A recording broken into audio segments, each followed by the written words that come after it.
Sé que hablar con este tipo es igual que hablarle a un koala, pero bueno, por intentarlo, que no quede. Es un vídeo que tiene algunos años, dura 2 minutos, pero su discurso es el mismo de hoy, porque estos son como los burros con orejeras, trotando hacia el abismo. Os voy a poner el vídeo y después lo comentamos. Los independentistas vascos y vascas estamos dispuestos a colaborar en la democratización del Estado. No creemos que sea posible, pero si surge la oportunidad histórica, no tenemos ningún inconveniente en participar en ese proceso, en coadyuvar en ese proceso, en colaborar con ese proceso. Pero yo os digo que ese proceso no se va a dar. Por eso, desde el máximo de los respetos y en justa reciprocidad, le quiero pedir a esos sectores populares que hoy articulan la nueva izquierda española que sean honestos. Nosotros estamos dispuestos a colaborar para democratizar el Estado, pero os pedimos una cosa: ser honestos. Y el día que comprobéis que esa democratización es imposible, sumaros a los independentistas en las naciones del Estado para poner en marcha procesos constituyentes en este Estado. Ese es el ejercicio de honestidad que les quiero pedir, porque esa es la única solución. ¿Sabéis por qué? Porque en las naciones de este Estado, en Galicia, en Cataluña, en Euskal Herria, hay relación de fuerzas para hacer ese proceso. En el Estado español no. Por eso, en justa reciprocidad, les quiero pedir que sean honestos y se sumen a estos procesos. Kartzelan denbora asko dago irakurtzeko.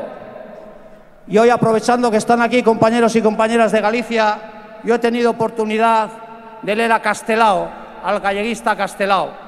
Castelao era un federalista convencido, pero llegó a la conclusión, como han llegado a la conclusión algunos federalistas catalanes, que difícilmente uno puede construir un Estado federal y federarse con alguien que no quiere federarse contigo.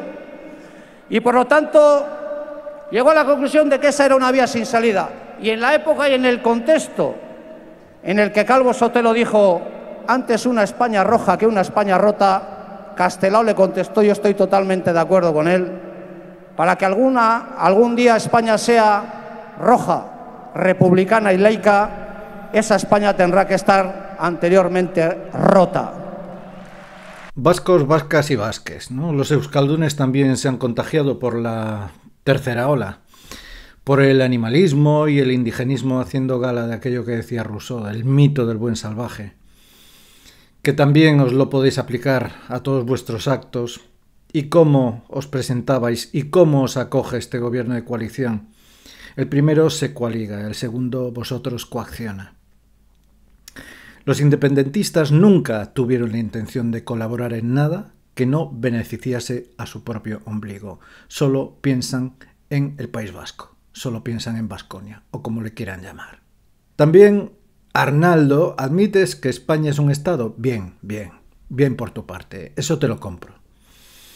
Sabes distinguir una nación de un Estado, pero ya lo que no te compro es confundir a tu parroquia comparando la nación cultural con la nación política. También te compro que España no es una democracia, es una dictadura socialista arropada por al menos gran parte de los caudillitos autonómicos. Y si no crees que sea posible democratizar el Estado, ¿por qué caes en esa contradicción? Bueno, más que contradicción, confusión. Hablas de reciprocidad, ¿no? De sectores populares de la nueva izquierda. ¿Qué tiene de nueva?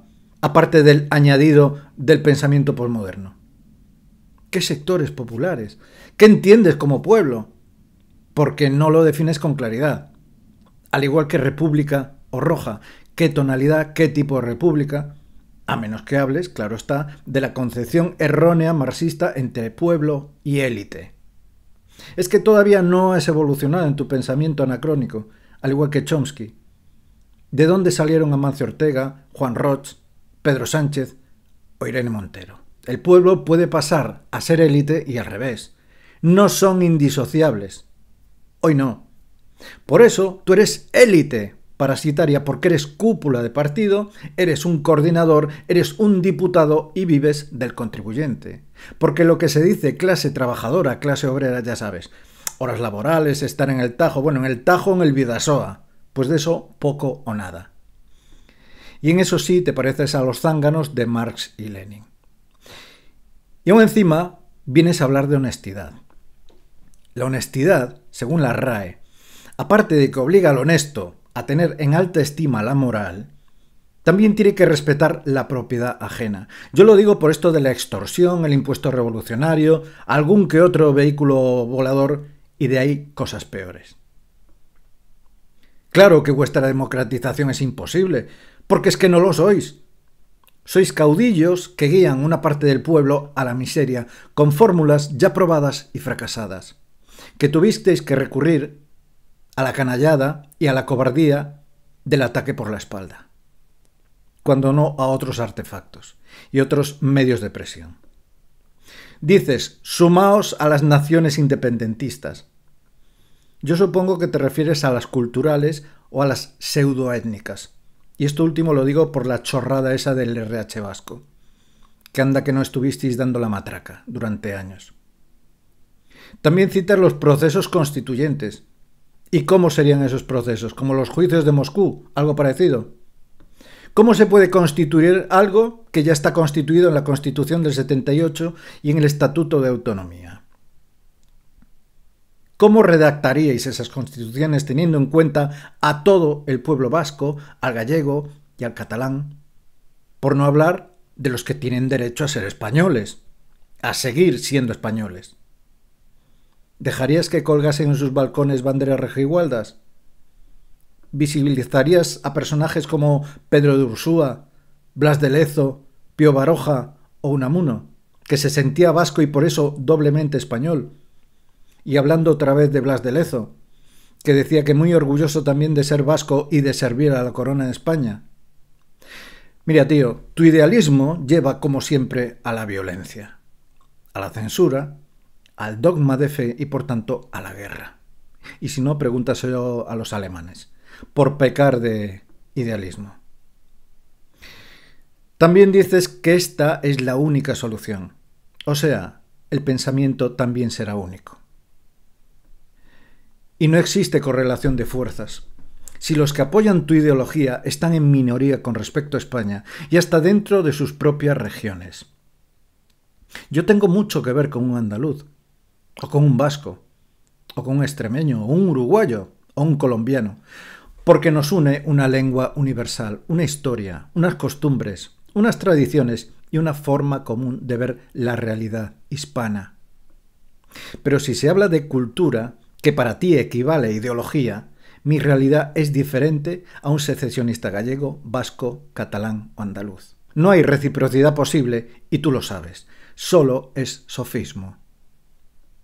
Y por supuesto que no has leído a Castelao, has leído los apuntes que alguno del bloque nacionalista galego te ha pasado. Y claro que es imposible federarse, porque la federación une lo que estaba separado, y no al revés. Pero mira por dónde Castelao se exilió a una federación como la Argentina, porque evidentemente la realidad de Argentina y España son diferentes. Por eso se dio cuenta de su error. Yo sí he leído a Castelao, y desde niño. Castelao era liberal. Y otra cosa, ¿qué país de doctrina marxista-leninista, como tú presumes, permite que una parte de su territorio se independice del Estado? El nacionalismo es un pensamiento típicamente conservador, típicamente burgués, y a años luz del carácter unitario del marxismo-leninismo y de la izquierda tradicional que tú traes a colación cuando te viene bien. Por eso te digo que no distingues la cultura de la ideología. Para ti son la misma cosa. Habéis conseguido fragmentar y enfrentar a la sociedad, como habéis hecho con la educación, que ha pasado de universal a local, con un dialecto común de laboratorio fabricado a base de mezclar otros dialectos para poder entenderos, porque si no, no había manera, prescindiendo de la evolución natural de las lenguas. Por eso el español es universal, porque bebe del vasco, del gallego, del castellano, de todas las lenguas peninsulares y de las antiguas provincias de ultramar. Y ahora te voy a dar un apunte. Castelao despreciaba a castellanos y extremeños. Y si algún día cae en tus manos un libro de Vicente Risco o Manuel Murguía, aquel ministro de propaganda de aquel pintor austríaco te va a parecer un becario. Dejasteis la lucha armada porque la pluma es más poderosa que la espada y más económica. No solo la lucha oral, escrita y audiovisual os ha salido más barata, también os disteis cuenta de que vivir de nuestros impuestos os daba más herramientas para pontificar vuestro pensamiento y retórica fácil, ficticia, llena de imprecisiones, demagogias, populismos y mentiras, que se remontan al siglo XX, a principios. Un Gudari como tú debería luchar desde la clandestinidad renunciando a todos los privilegios que te da España. Conoces la historia, porque de tonto no tienes un pelo. Pero hay que mantener el negocio. Aún así te voy a recordar ciertas cosas. Primero fue España, luego el Estado y luego la nación. Ya Estrabón y Plinio hablan de España, al igual que Don Pelayo, Cervantes, Isabel de Castilla, las Cortes de Cádiz o la Constitución del 78. Euskal Herria es un término puramente cultural. Nada que ver con la nación política. Tanto que hasta los carlistas llamaban así a Baskonia, y que hoy es tan inútil nombrarla como al-Ándalus, Galaequia o Tarraconensis. No hay ningún estudio antropológico, histórico, político, económico que demuestre que alguna vez fuisteis algo diferente una vez integrado el reino de Navarra en la corona española. Y por intereses de los monarcas, de aquellos sitios que se subieron al carro de todo lo que venía de América. Cuando no, embarcarse para hacer fortuna. Y por lo de la Reconquista, agradeced que hoy no estáis mirando a la Meca. Sí, y con esto me refiero a vuestro inventado Euskera Batua, aprobado por la Real Academia Vasca. Dime, ¿por qué es real? ¿Quién da ese título? Sí, dialecto de laboratorio. Y no lo digo de forma peyorativa, así lo recoge la historia.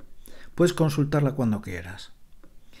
Y es curioso porque cuando vas a las zonas bilingües españolas, usas el español. En Galicia, en Cataluña, en Valencia. Recurres a un idioma universal de visión universal. Decir Euskal Herria es como si los gallegos dijéramos terra galega e incluyéramos Portugal, Brasil, Angola y Macao. Ya que estamos, y por la emigración y por llamarnos gallegos en Argentina, estableceríamos la capital en Buenos Aires. También te olvidas del batallón navarro y alavés luchando en el bando nacional. O la de veces que los que recogían las nueces cambiaron de bando. No quieres saber nada de los privilegios que Franco dio a la industria pesada vasca en forma de monopolio, decretando que cualquier empresa española tuviera que comprar acero en Sestao, con Asturias de suplente. Por lo visto ahora quieres ser el nuevo caudillo. ¿Favoreciendo a quién exactamente? Quieres anexionar Navarra, poner la capital en Pamplona y ya después se vería eso del País Vasco, si hay huevos, claro. Añadiendo a todo esto la Ranovélcha, el águila negra, símbolo de la realeza, y con la icurriña, esa visión daltónica de la bandera del imperio más sanguinario, esclavista y déspota de la historia. No me digas que como republicano quieres recuperar un reino. Lo que pasa es que tú serías el nuevo monarca, como Puigdemont y su calaña, que todavía suspiran por aquellas tierras de Jaime I el Conquistador, hoy llamados Països Catalans. Si es que sois de traca. Dices, para que España sea roja tiene que estar rota. Y en esa república roja y laica, ¿prescindirías de la Iglesia Católica que tantos favores ha hecho porque ETA empezó en un confesionario, por ser cómplice de crímenes que cometisteis y por integrar vuestro servicio de información y delación? ¿Gestionarías las empresas al grito exprópiese? ¿Obligarías a cualquier inversor extranjero a hablar en euskera o te valdría con la lengua imperialista de Londres y Washington? Cuidado con esas cosas, porque podría ser que el nogal no volviera a dar nueces nunca más. Baskonia no eres tú. Baskonia es mucho más que tú. Oye, pero que por autopercibirte puedes autopercibirte vasco o mesa camilla, testículo. Hay gente que se casa con grúas. Pero visto lo visto y escuchado lo escuchado, te comportas como la mayoría de políticos españoles, con todo lo que ello conlleva. Tan corrupto, tan oportunista y tan viva la Virgen como el típico político español que no ha pegado un palo al agua en su vida y vive con unos privilegios que ya quisiera el más común de los habitantes de Baracaldo. Lo único que tú has pegado ya lo sabemos todos. Eso cuando no te ibas al casino del Zulo a jugar a la ruleta. Pero también es cierto que no toda la culpa es tuya y de los tuyos. También el partido que hoy gobierna en España, junto a otros arribistas, necrolegendarios y traidores, os han dado alas, mirando hacia otro lado, por su propio interés, o simplemente haciendo de colchón demócrata, aunque en muchas ocasiones tuvieran que enterrar a muchos de los suyos.